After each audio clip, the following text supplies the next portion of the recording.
আজকে এবার তোমাদের কাছে নিয়ে এসেছি চুলেরই ভিডিও। তো ভালো করে চুল ম্যাসাজ করব এবং শ্যাম্পু করব। তো দূর থেকে যারা দেখছো, দূরের কাছে, সবাইকে আমার আন্তরিক ভালোবাসা ও বড়দের প্রণাম দিয়ে ভিডিওটা শুরু করলাম। দেখতে থাকো আর সঙ্গে থাকো। আজকে হেয়ার ওয়াশ করব, তার আগে ভালো করে তেল ম্যাসাজ করে নিচ্ছি চুলে। তারপরে চুলটা 1-2 ঘন্টা পরে শ্যাম্পুটা করব। তো ভালো করে লাগিয়ে নিলাম। আর এই তেলটা কিন্তু আমার ঘরে বানানোরই তেল কিন্তু খুব, দেখো এটা ঘরে বানিয়েছিলাম। এটা সর্ষের তেল দিয়ে, কালো জিরে দিয়ে, মেথি দিয়ে এর আগে বানিয়েছিলাম, সেটাই তোমাদের সঙ্গে শেয়ার করব। ভালো করে ম্যাসাজ করে নিচ্ছি। তো ছাদে এসে গেছি, ছাদেই শ্যাম্পুটা করব। তো চলো ভিডিওটা দেখতে থাকো। আর অ্যালোভেরা নিয়ে নিয়েছি গাছ থেকে, অ্যালোভেরা দিয়েই শ্যাম্পুটা করব, কারণ অ্যালোভেরা যেন চুলের জন্য খুবই ভালো জিনিস। আর ভাবলাম যে আর ঘরে বানানোই শ্যাম্পু, যেটা তোমাদের কাছে আগেও নিয়ে এসেছি আমি।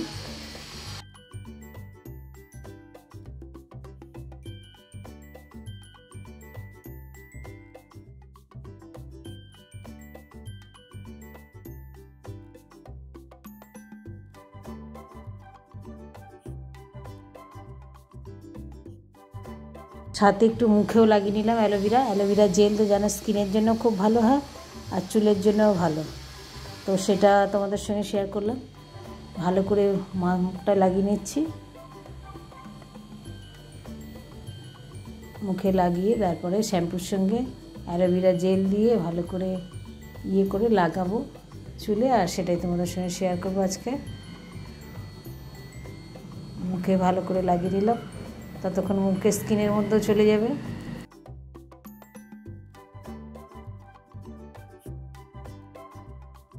এই শ্যাম্পুটা দেখছো, এটা কিন্তু আমি সেই যে কলকাতায় বানিয়েছিলাম রিঠা আমলা শিকাকাই দিয়ে, সেই শ্যাম্পুটাই আমি এই শ্যাম্পুর কৌটোতে করে নিয়ে এসেছি। তো সেটাই আজকে দিয়ে দেবো চুলে। কালারটা দেখো পুরো ব্ল্যাক কালার। শ্যাম্পু দিয়ে অ্যালোভেরা জেলের সঙ্গে ভালো করে লাগিয়ে নিচ্ছি, নিয়ে গুলে নিয়ে তারপরে শ্যাম্পুটা করব। আর এতে সত্যি কথা চুল ওঠা কিন্তু একদম ঝরে, মানে ঠিক হয়ে গেছে। আমার চুল নতুনও গজাচ্ছে, এখন ওঠাটাও বন্ধ। তো চুলের গ্রোথটাও খুব ভালোই হয়েছে। আমি ভালো করে তেল লাগিয়ে নিয়েছি বলে, তেল লাগিয়ে তারপরে এটাকে প্রথমে তো দেখো ফেনা হবে না, কারণ কি তেল ভর্তি চুলে, তারপরে ধীরে ধীরে ফেনা হবে। আর তোমরা চুলের ভিডিও পছন্দ করছে বলেই আমি চুলের ভিডিও দিচ্ছি। বাকি তোমরা কী ধরনের ভিডিও পছন্দ করো সেটা কমেন্টে নিশ্চয়ই জানিও। তাহলে আমি আবার এক্সারসাইজ তো আমি করি, কিন্তু এখন ভিডিও দিচ্ছি না।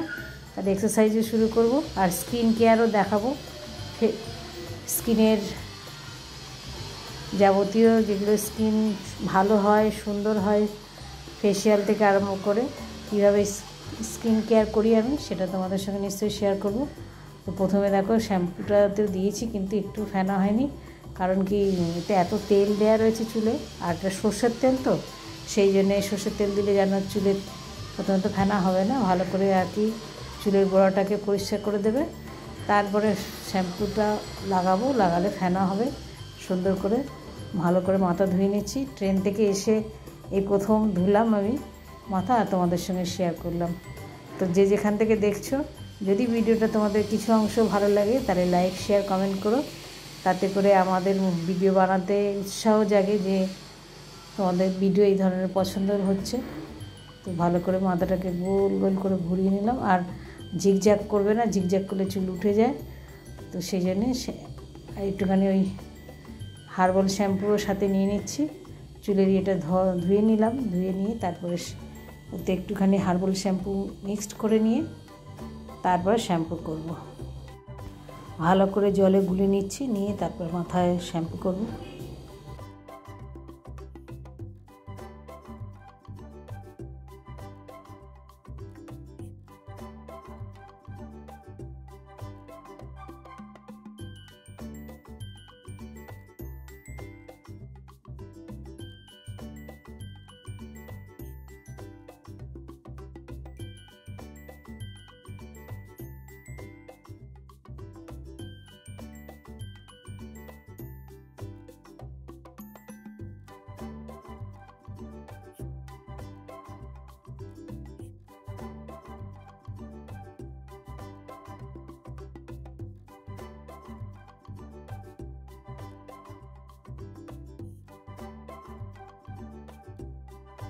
এখন দেখো কি সুন্দর ফেনা হয়েছে, পিছনটা তোমাদের সঙ্গে শেয়ার করছি। আর এখানেই জল ঢেলে নেবো, এখনও এখানে গরম পড়েনি তাই ছাদে এসে শ্যাম্পু করলাম। এরপরে গরমের মধ্যে এবার আর শ্যাম্পুর ভিডিও তোমাদের সঙ্গে যদি তোমরা দেখতে চাও কমেন্ট করো, তবে শ্যাম্পুর ভিডিও দেবো। তো এখন আর শ্যাম্পুর ভিডিও করবো না, এখন একটু এক্সারসাইজ শুরু করতে হবে। কি সুন্দর ফেনাটা হয়েছে, আর খুব ভালো চুল ধোয়াটাও হওয়ার পরে মাথাটা এত সুন্দর হালকা হয়ে যায়। আর ঘরের তৈরি শ্যাম্পু।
এই ছিল আজকের ভিডিও। যদি ভালো লেগে থাকে তাহলে লাইক শেয়ার কমেন্ট করো। তোমরা খুব ভালো থেকো, সুস্থ থেকো, সাবধানে থেকো। আবার একটা নতুন ব্লগ নিয়ে আসবে, ততক্ষণের জন্য বিদায়। তোমরা খুব খুব খুব খুব ভালো থেকো।